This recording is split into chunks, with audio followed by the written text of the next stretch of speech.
Welcome back to Master Kalog, and don't forget to subscribe and click notification bell for more updates.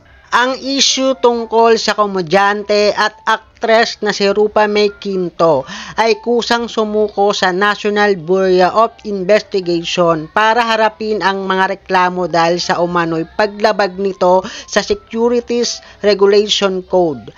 At nag-ugat ang reklamo dahil sa umano'y paghihikayat niya ng investors para sa Dermacare Beyond Skincare Solutions. Ayon sa Securities and Exchange Commissions, hindi autorisadong mangalap ng investment ang kumpanya.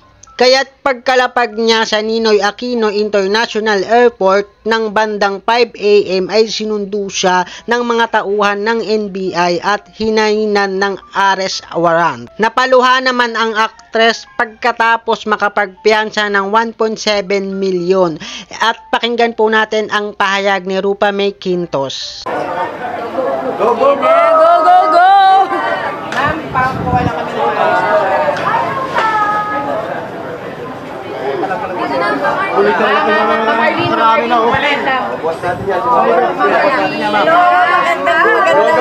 balita po na ano yun? Andyan kayo? Oo.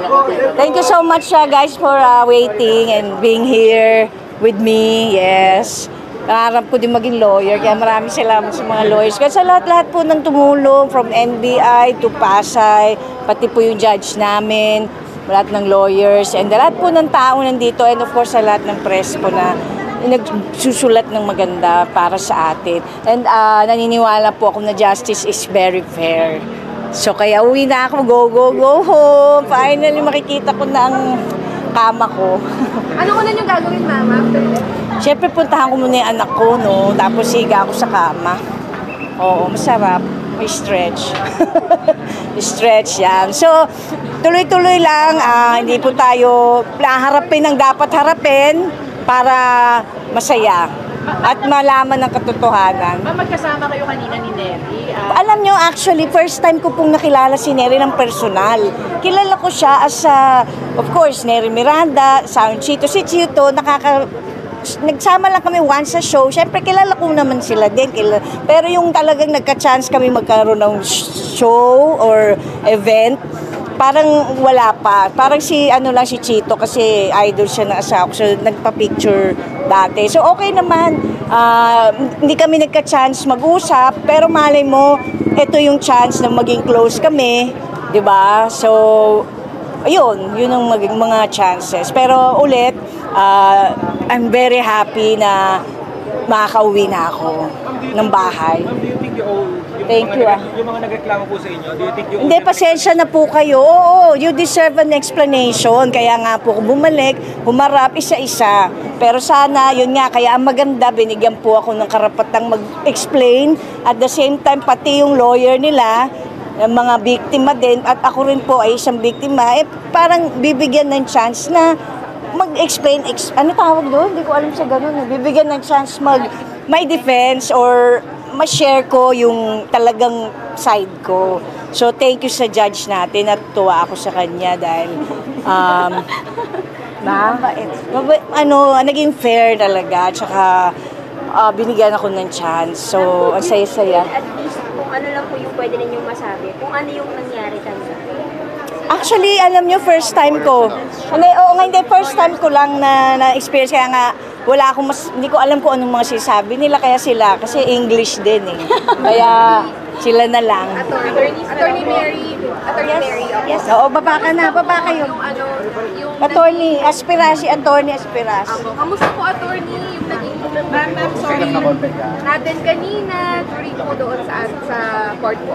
We are very happy na meron ng release order. Nakapag-post na kami ng bail finally. Kasi di ba nga hindi natuloy kahapon, it was very stressful for my client. Kanina, napirmahan na ni Judge. Thank you kay Judge. Ayun. Doon po sa mga motions na pinel, kamusta po? Yung urgent po for investigation? Unfortunately, the motion was denied due to technicality. But I'm so sorry I cannot discuss the details of the motion or of the proceedings kanina dito. What's your next action po for that? What's your next action? We will attend the pre-trial, of course. The pre-trial was already set. and we will attend that. Ma'am, sorry, I understand. Yung sa kabilang kampo, yung kay Neri Miranda, hindi po siya nag-file, tama ba? Hindi natuloy yung arraignment sa kanya? Wala. Yeah, but we cannot comment on that. Yes, but we cannot comment on that. Nag-file sila ng motion. Would you know kung There was also a motion, yes, but we cannot discuss that since we are the lawyers for Rufame. Maybe we can ask the lawyers of Neri. Thank you. Thank you guys. Magkikita pa tayo. Sinamahan niyo ko. Nalakas yung loob ko. Kaya Ma'am, anong message nyo na lang sa fans ninyo? nakaka-nervous po lahat ng nangyari sa akin. Nakakalungkot. Pero naniniwala po ako na ang katotohanan magpiprevail. And masaya lang po ako ngayon na nakakausap ko na kayo ng maayos, yung hindi yung parang mamaya na, sila na lang, gano'n. So, tutuwa ako for that. Kaya maraming salamat po, pati sa mga nagme-message sa akin, sa managers ko, sa lahat-lahat po ng mga press, and pati na lang yung mga biktima, kahit hindi lang sa isyong ito. Bakit Lahat, po naiiyak ka? maraming salamat. Bakit po kayo naiiyak, ma'am? Hindi, naiyak ako kasi ang sarap maging malaya marinig lang ikaw. Yun lang. Di ba? Best things in life are free and to be heard.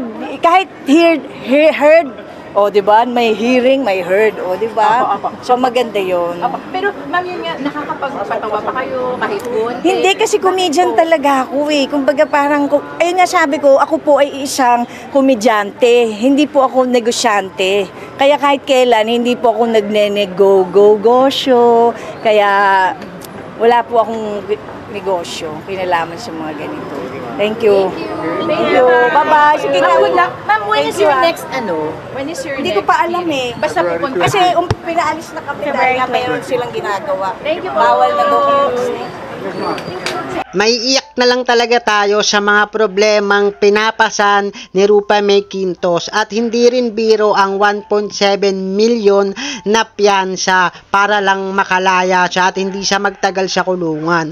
So kaugnay sa usapin ito, ano ang magiging opinion mo at ano ba yung mga nilabag nito sa Security and Regulation Commission. So bakit nga ba yung kanyang mga product na Dermacare skincare na yan ay bakit nagkaroon ng mga paglabag? So ano yung magiging opinion mo dito bilang isang netizen? So ano yung masasabi mo? Naging tama ba ang desisyon niya o naging mali ba ang kanyang desisyon? So don't forget to subscribe, like, and share. Thank you!